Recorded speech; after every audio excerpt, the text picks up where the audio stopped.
I can't hear you, Clem. That's a good point. Thank you for saying something. Thank you. Yeah, I'm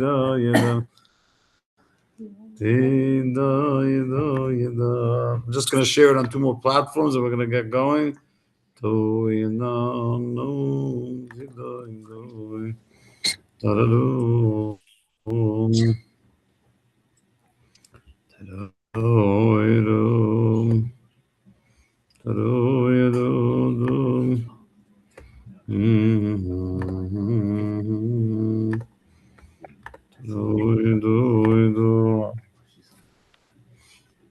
You know, if you're talking, you can be heard on the broadcast.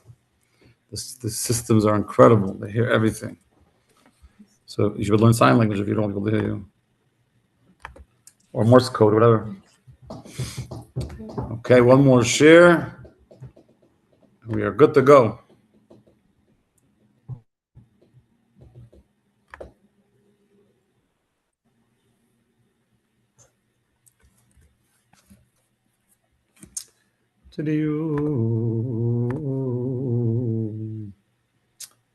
Okay. Gegangen, we are ready to roll. It is a double parsha. It is Parshas Chukas Balak. It's going to be a long reading in Shul on Shabbos. We have a quick Balkair, so maybe it won't feel so long, but it's going to be long. Covers a lot of ground, especially Balak. The second portion is talking about Balaam and Balak and all the potential things they wanted to curse the Jews and not curse the Jews. But I'd like to tackle an interesting part of the conquering of the land of Israel. You know, with 3 more anti-Semites winning elections in New York yesterday. I was in New York yesterday when the 3 more socialist, American hater, Jew haters won an election in America. So Baruch Hashem, now they have about 1 million. And if America doesn't wake up, I wish them the best of luck. We'll call it Americanistan, and we'll rename it like Pakistan, because, you know, Pakistan's a real great friend of ours. They're the best of the best of the best. But when you talk about war in Israel, we're dealing about 99, not 100%, but 99% of what you hear being spewed about Israel is not just misguided people who have a weird opinion or a wrong opinion. They're simply ignorant. They're uneducated. And people are scared to say that. I once told the Chronicle after October 7th that I want them to quote me. And I can't repeat the quote on a live class, but after October 7th, I was very comfortable saying certain words. And one of the words were ignorant and dumb. They didn't put it in. They only put half my quote, and I called the writer later and said, it's not fair. You took half my quote. I wanted them to understand how I see them, how I view them. It's not because I'm judging them. It's just a fact. Just like someone said to me, Rabbi Chaim, you're a little chubby. That's not a judgment call. It's just it's a scale. It's an observation based on a reality of pounds on a scale. Just like if someone saw Rabbi Mendel and said that he's skinny, it's not a judgment call. It's just a fact. And it's an observation. Some people are smart and some are not smart. Some are educated and too many are super uneducated. So we have to, in the process of us learning our relationship with the land of Israel and how the conquering of the land went, which parts of the land did God tell us to take without question? Which parts in the Transjordan did God say we can only go if we get permission from the people living there? In other words, God has a program. He doesn't consult with AOC. He doesn't consult with J.D. Vance. He's God. And we would do ourselves justice if not only would we become educated, but we would share what we learn with people around us so that more people are educated. I was on a flight today, and there was 2 women flying from New York next to me, and they kept trying to look out the windows. I gave them a tour from the crazy mountains, then we passed Livingston, and then we got to the M, and I was giving them until we landed in Bozeman. The one, I was at the window, the one at the aisle was Jewish. So I explained to them, we were talking about the election in New York, and I explained to them why in Montana people aren't violent. It's a simple thing. You have this thing called the Second Amendment, and if you try to be violent and hurt me or my family, or break the front glass of my store, you'll find out that it's not worthwhile. It's a simple rationale. You don't have to be a rocket scientist. And so part of being a member of society today, it's obligatory for each of us to be knowledgeable, so that when we encounter someone, instead of hiding under our seat, because, oh my gosh, they might think I'm pro-Israel. When you have knowledge, fools start feeling like fools. Ignoramuses start feeling like ignoramuses. Uneducated people remember that they're uneducated, and therefore they don't have an opinion that's actually valid. Because an opinion that's not based on any education is worthless. It's like me having an opinion that I'm skinny. It's nice. It's a nice idea. Sometimes in a dream, I also have an opinion that I'm skinny, and then reality kicks in again. So let's be educated. And in this process of our education, the verse says as follows in Chukas, and I'm going to read, I don't have the regular Chumash, but I'm just going to read the translation here, and then we're going to analyze it from a beautiful talk from the Rebbe. So the verse says as follows. The Jews were coming from the desert. Now they're heading north towards, let's say, Aqaba. So near Eilat, on the east side of Eilat. And they're supposed to eventually go north along the Dead Sea, right? They're on the Gulf of Aqaba. They're going north along the Dead Sea till they reach the area. No, the Dead Sea, right? They're going to head from the Red Sea up to the Dead Sea, and then eventually cross over into Jericho, which is in central, right? If you had to split it in. So they say like this. It says, the verse says, Moshe then sent messengers from Kadesh to the king of Edom. Edom, the Edomites, were descendants of Esau, Jacob's brother, a relative of the Jewish people. He says to the king of Edom, this is what your brother Israel has said. You are aware of all the tribulations that have befallen us. Our forefathers went down to Mitzrayim, to Egypt, and we stayed in Egypt for many years, and the Egyptians ill-treated us and our forefathers. So suddenly, we're sending a message to the Edomites with this whole family history.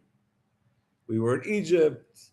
Our forefathers were sent there. We stayed there. We were not treated well, but we cried out to the Eternal, and he heard our prayer, and he sent a messenger who took us out of Egypt. So we are here now in Kadesh, a city at the edge of your territory. So they're south of the territory of Edom. They would like to head north to eventually get to central Jordan, to Transjordan and cross over. And they're reminding the Edomites, of their family story. And we're relatives, so listen to the story. Then they said, please let us pass through your country. We will not cross through any field or vineyard, nor drink water from the well. We will go only along the king's road, and will not stray to the right or to the left until we have passed through your territory. So I studied up on this a little bit. There's something called the King's Road, the King's Highway. So in every territory, it's like the nicest highway, the toll highway that was owned by the king. He was able to charge the toll. He was able to decide who gets to go on it, which armies can cross on it. They said, we don't want your water. We don't want your fields. We don't want your vineyards. Just let us go on the King's Highway so we can go north. We just want to go through. No harm, no foul. We're just going through. Edom answered, you shall not pass through my land, so that I do not come out to meet you with force. Don't force me to come out with my army. The children of Israel said to him, so now he said no. So they tried again. They said, we shall go up along the highway, and if either I or my livestock drink your water, I shall pay you its value. Absolutely nothing will harm you. Just let me pass through on foot. Here he didn't say the King's Highway. He said the highway, which according to some means he said, we'll go, I'm not on the main highway. We'll go on some old highway through the mountains in a back way. We won't eat anything, drink anything, and if we do, we'll pay you full price. He replied, like a good Jew hater, you shall not pass through. And Edom came out to meet Israel with a large army and show of strength. So he didn't allow his army to attack the Jews, but he showed off his army to the Jews. Edom thus refused to allow Israel to pass through the territory, so Israel moved away from him. So now they had to head a little bit east, go around his territory, heading north to come back to above him was the Moabites. God told them not to mess with the Moabites either. Above the Moabites was Bashan, where Og, and then there was Sichon. So there were two Amorite kings. There was Sichon, the king of the Amorites, and there was Og, the king of Bashan, both north of the Moabites and the Edomites. What happens when it comes to Sichon? It says, let me just fast forward here in the verses, which is very interesting.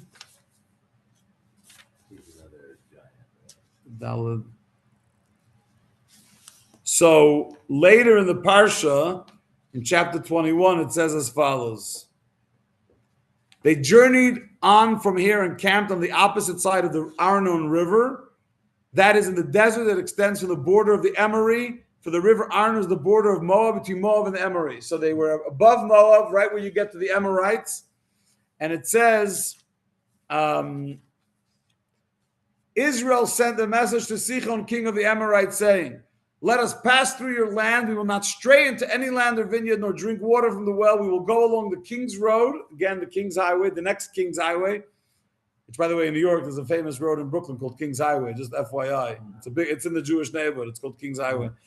Until we cross over, I was there yesterday, until we cross over your border.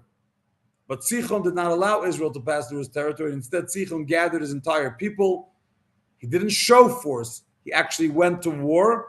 He went out to the desert to confront Israel. He came to Yoatz and battled with Israel, and Israel executed him by sword and overran his country from the river Arnon. We basically took over his entire neighborhood, Sichon and Og, and that whole northern area, which, by the way, wasn't really his area. And the verse goes on to tell us that the Sichon was actually the one that took it away from the Moabites. So it was sort of a poetic justice that we took it back from the people who never deserved to have it in the first place.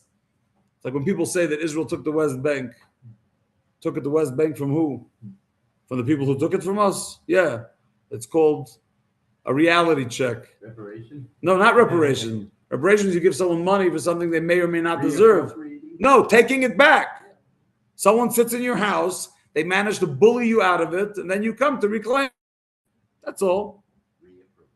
So, there's a couple of questions we have here when you read the verses of how the Jews dealt with the Edomites and how the Jews dealt with the Sichon, the Amorites. There seems to be a lot of similarities, but also some very interesting differences. First of all, when it comes to the Edomites, the verse says at the beginning, "Vayishlach Moshe Malachim," Moses sent messengers. When it comes to the Amorites, the verse says, "Vayishlach Yisrael Malachim," that the Israelites sent messengers. It doesn't say Moses, it says the Israelites. Why with Edom does it say the Edomites, it says Moses, and why by the Amorites does it say the Israelites sent messengers? Number two, by the Edomites, we give them a whole introduction about the story of us going to Egypt. We were in Egypt, we were not treated well. God took us out through a messenger, which is Moses. By Sichon, we don't say anything of the above. We say we want to get through and finish. Zayme gesund. Why not tell the Amorites also the story about us leaving Egypt? Won't that make it a nicer story? Number three, when it comes to the Edomites, we say na, nabra na ba'artzecha. May we please cross over your land. When it comes to the Sichon, the Amorites, doesn't say please. It says, can we cross your land? There's no please involved. And number four, when the Edomites say no, we try again. Right? We tried first on the King's Highway, then we try with the side highway. Old frontage road or old Highway 191. How come by the Amorites we only try once, and once they say no, we're ready to send them back and go to war? So So you could say, and Seth just said that they're family, the Edomites. And there's no question, God is the one that instructed us how to deal with the Amorites and how to deal with the Sichon. I'm sorry, how to deal with the Amorites, how to deal with the Edomites, how to deal with the Moabites. But the question is, why did God tell us to treat the Moabites that much different than the Amorites? And was there a specific reason why we see all these 4 differences in the way it was done? So in volume 8 of the Rebbe's edited talks, he says something very powerful. He says, by the Edomites, we were already prohibited. We only mention it in the book of Deuteronomy, but there's a prohibition against fighting, going to war with the Edomites because they're family. So you had 2 options when you're dealing with the with the Edomites. What's the options? Either they're going to let you through their land, or you're going to have to go around, which is exactly what ended up happening. We had to go around in a circumvent and an out of the way. It made the trip longer. But God only gave us 2 options with the Edomites.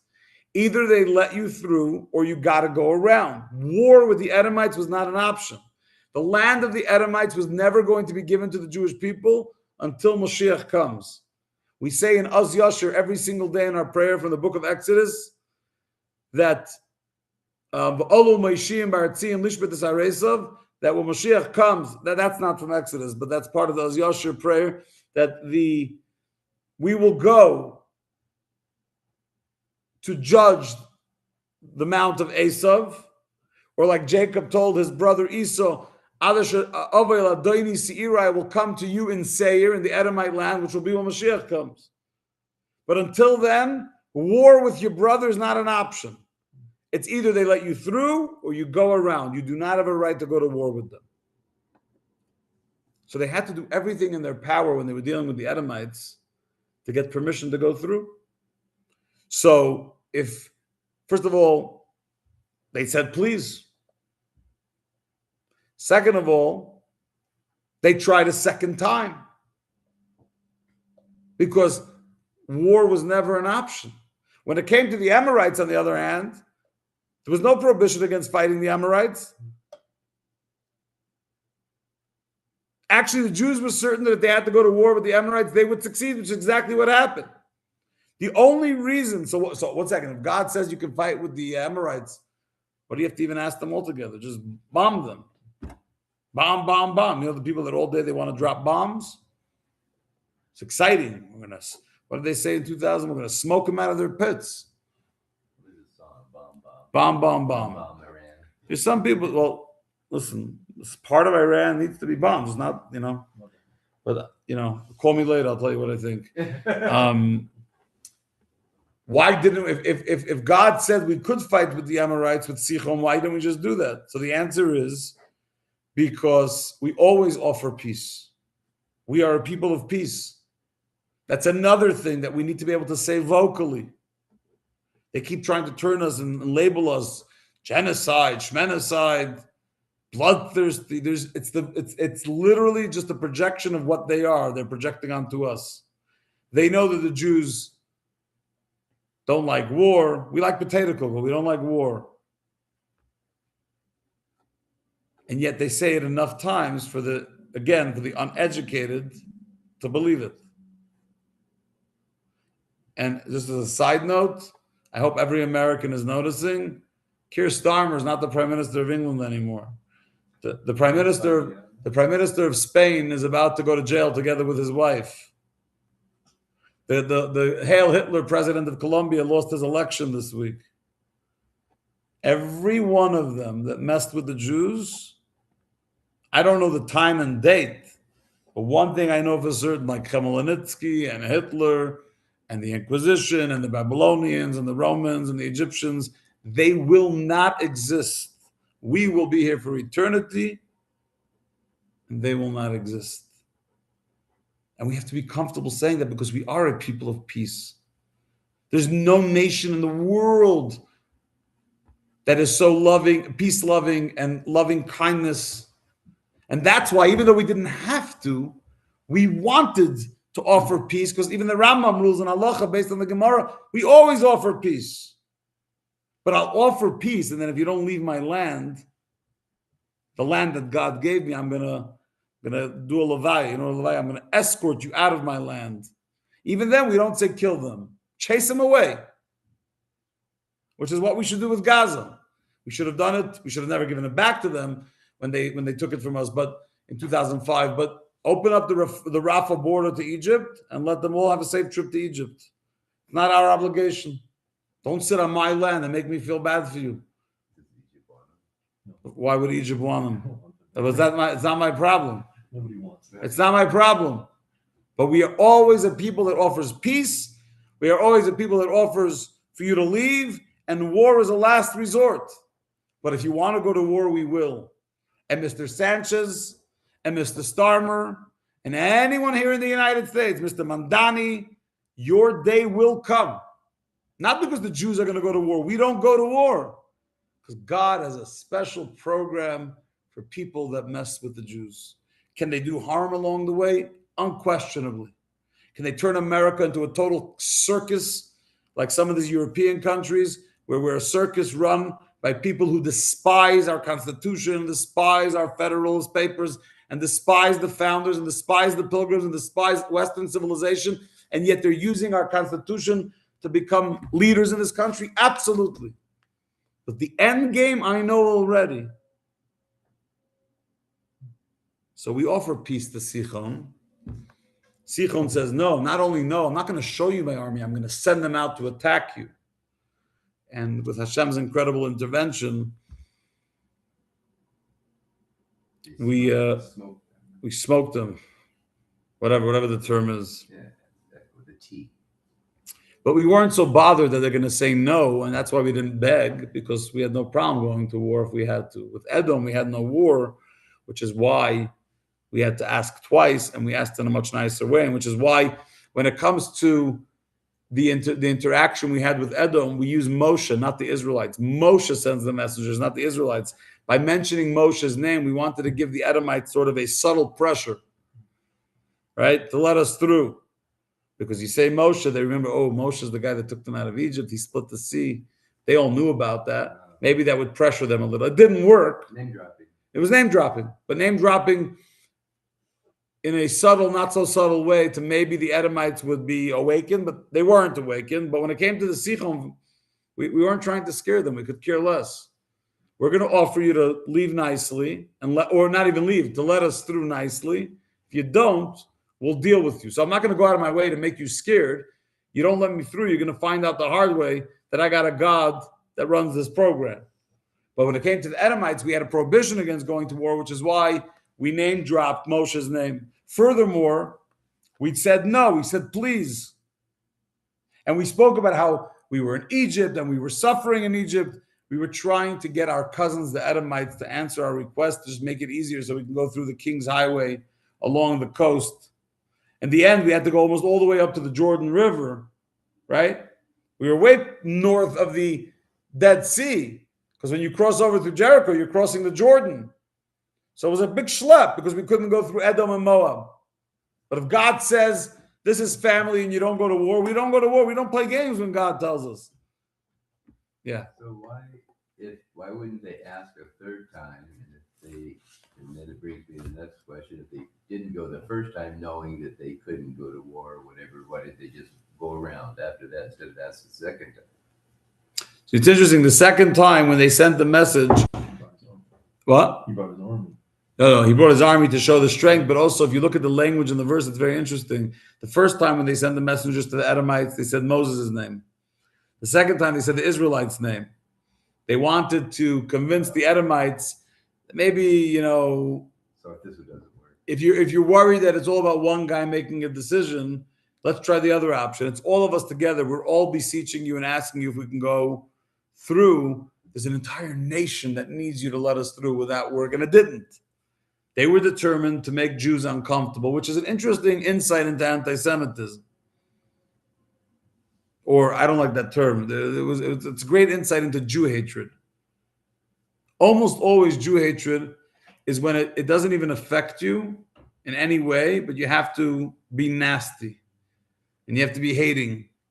Right? This guy lost his election in Colombia this week. This Chazer anti-Semite. And he said, the first thing he said was, Israel Israel infiltrated the election and made the other guy win. Whatever they do, they blame Israel. Israel. If only they knew that the Mossad doesn't have that many agents. We can't deal with every just because your kid had a dirty diaper, it's not the Mossad's fault. The kids have dirty diapers without the Mossad. But everything they blame on Israel. But that's an anti-Semite, an Edomite. You have nothing to lose. I just want to go through your highway. No. Right? When Spain told Trump a few months ago that he can't fly planes to help Israel over Spain, he had everything to lose. He's messing with the president of the United States. You're a NATO ally. You can lose money. You can lose a base. But their hatred is so deep, it makes no sense. A guy says to you, I'm going to come through your land. I'm not going to drink your water. And if I do, I'm going to pay you full price. You can gouge me. No, you're a Jew. No. You're my cousin from, Jacob and Esau. No. Okay, we'll go around. Congratulations. You made our life a little more complicated. But the one thing you're not understanding, Mr. Edom, is that we are going to get to the land of Israel. So yes, we will not go to war with you because God said no, but we will get there. You're not going to stop us from getting to our homeland. You never will. But if you're an Amorite, if you're the king of Bashan like Og, you're not family. We're not going to be extra special nice to you. We're going to offer you peace, and we're going to ask you if we can get through the land. But if you say no, we're not going to be nice anymore. And it's sort of this balance here, because you can be a person that's full of chesed and kindness, but if you don't have boundaries, if you don't have some severity, some gvura, you end up being a shmata. People roll, right? If you're only kindness, people roll you over. They I don't know how to translate it. It's a shmetert. You become a mockery. They make that you're a nobody. But no one respects those that don't respect themselves. But people do respect people who have self-respect. So we're going to offer. We're going to be nice. But don't mistake my nice for surrendering. But it's a fascinating thing how Hashem is guiding the Jews exactly how to deal with each nation around Israel individually.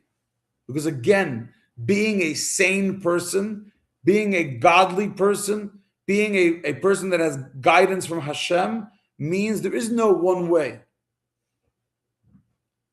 With this person, this nation, you got to deal this way. And with this nation, you got to deal that way. And with this group of people, and with that individual, there's no collectivism. Right? They just elected a few more communists in New York. Socialists, communists, whatever, it's all the same with their sickle, huh? No. Democrat, nothing. Democrat, socialist. No, they're socialists. They have a sickle in their picture. They have a sickle like Stalin. I'm not scared to talk about people who hate Jews and hate Israel and hate humanity and hate Western civilization. You got the wrong guy. It's not political for me. You want to turn this into the Soviet Union? My grandparents left the Soviet Union. I'm not going back. Of course they don't. They grew up in Brooklyn, drinking lattes for $92, and they think they're big socialists. They say socialism is great till you run out of other people's money. But anyhow, the point is, you sit there, and communism, we're all the same, except some are more equal than others. No one's the same. That's the beauty of life. We get to treat each individual according to who they are. To judge them, to interact with them, to observe them, to negotiate with them based on who they are. People say, oh, Jews treat each other better than others. Of course we do. We're family. When a family member says, hey, brother, can I get a loan?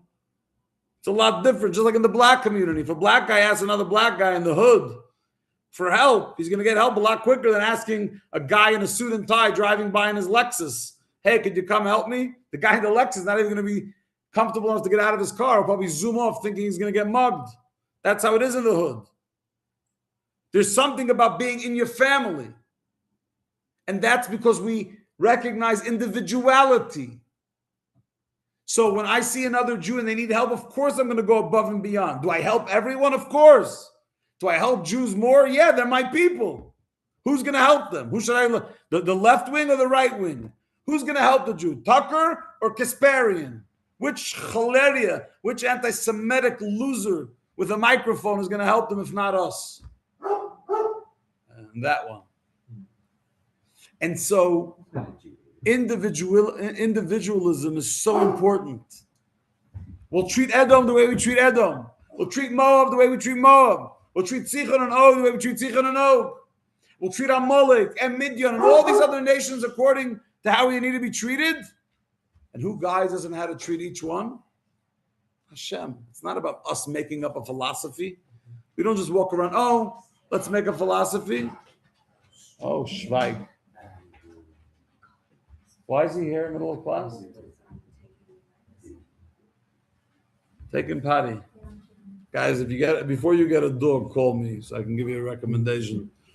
Anyhow, the bottom line is the Torah is teaching us, number one, Eretz Yisrael is ours from the river to the sea, from the north to the south. It's ours, not because we're big knockers. If we were big knockers, we would take Eastern Montana and make a nation. We'd have enough room for all the Jews, and we'd be fine.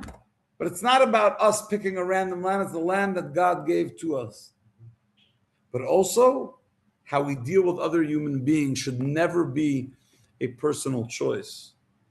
You need to deal with individuality based on God's guidance. What does God want from me in this moment with this person? The problem we have in our country right now is that there's a lot of collectivism. There's a lot of people that hate all Muslims because they're scared and they have good reason. They call it Islamophobia. It's not a phobia. If every time your family was attacked, it was by Muslims, then it's not a false fear. It's a fear based on a reality that's happened many, many times. So it's not a phobia. I'm not scared. It's not in my head. I have a phobia, fear of flying. That's in my head. But when every attack on my grandfather, my great-grandfather, my great-great-grandfather, my uncles, my aunts, my cousins in Israel is all done by people of one religion, it's not a phobia. It's a reality that we need to talk about as sane, healthy people. But does that mean that I'm scared to go into an Uber with a Muslim driver? Of course not. I spend most of my time in Ubers with Muslim drivers, and I learn an incredible amount about who they are, where they came from, what their story is. It's fascinating. So you have to learn to be smart and not be sucked into all these Baba Mises that I can't say this. And of course I can say it. Muslim terrorism is the biggest threat to our existence. And I don't hate all Muslims. Never did, never will. I deal with each individual according to who they are. The Christians also did a lot to my ancestors too, historically. Doesn't mean I hate Christians. Am I wary of the Christian far right now that is using their faith, especially the Catholic faith, to go after Jews again? Yeah, the Inquisition wasn't that long ago. I remember. I don't remember the Inquisition. I just remember what I read. But do I hate Catholics when they go to Rosary, when they go to church? Of course not. We need to learn the art of being a sane person. And a sane person knows history, looks at truths, doesn't buy into made-up things that are not real, and treats every human being as created in the image of God and giving people the benefit of the doubt. And that will allow you to grow as a human being, allow us as a country to grow and learn, and not turn into bots that walk around programmed to think certain things, whether it's true or not. And that's a very, very big danger for society. And that's how you end up with 3/4 of the country. The same people who say from the river to the sea, the same people who have the sickle and they want to bring Stalin. If you showed them a Sikh and a Muslim in the same room, they wouldn't know the difference. Because they don't learn. They're uneducated. I grew up in New York. I know what a Sikh is. Yeah, but a Sikh, you know what Sikhism is. You grow up with it. It's called reading a book. It's called, and you can't read a book? Go to Google. But Zainish Kanam Haaretz, don't be an ignoramus. And if you're an ignoramus, don't take a microphone. Today, the more dumb you are and the more ignorant you are, the bigger the microphone. The Torah is teaching us to learn, to get guidance from Hashem, and to be educated, so that you can live a healthy life. I'm not scared to say that if I was alone on a sidewalk somewhere and a group of Muslims were walking towards me at night, I would be scared, not because I have a phobia, because they are trained in most of their mosques to hate Jews. And I'm a Jew and I'm identifiable. That's not a phobia. And I don't hate all Muslims. There's millions of Muslims in Kazakhstan, in Azerbaijan, in Tatarstan, in countries all over the world. In Nigeria, not Boko Haram, the rest of them that are not walking around shooting and killing people. But if they're from the Middle East, it's a different training program. It's okay to learn the differences, to be educated, and then we can have healthy, real, honest conversations where you're not worried that the thought police are going to stop you and say, oh my gosh, the rabbi said something politically incorrect. Kushan tachas, I'll say whatever I need to say. And that's my message for tonight. Be a mensch, be a man, be sane, be educated, and learn and learn and learn. Be knowledgeable. And when you're educated, you don't have to worry about the shigoyin, the insanity that's being spewed, because you look at it and you see it for what it is. Insanity, ignorance. And since when do we give ignorance attention? We don't. We look at it, we say, Nabach, they never learned, they never got an education, and we move on with the day happily, proudly. And just like I davened in the Minneapolis airport on Monday morning, every seat was packed. I davened right there happily. It's America. It's still America, baby. So unless you want to mess with me and come and stop me, I'm going to daven with my talis and tefillin beautifully. And if you're ignorant and you don't know what those funny looking boxes are, Google phylacteries and you'll find out. Sei gesund. Have a great night. We'll see you back. Be'ezer Hashem Yisborach next week. God bless. Can we ask a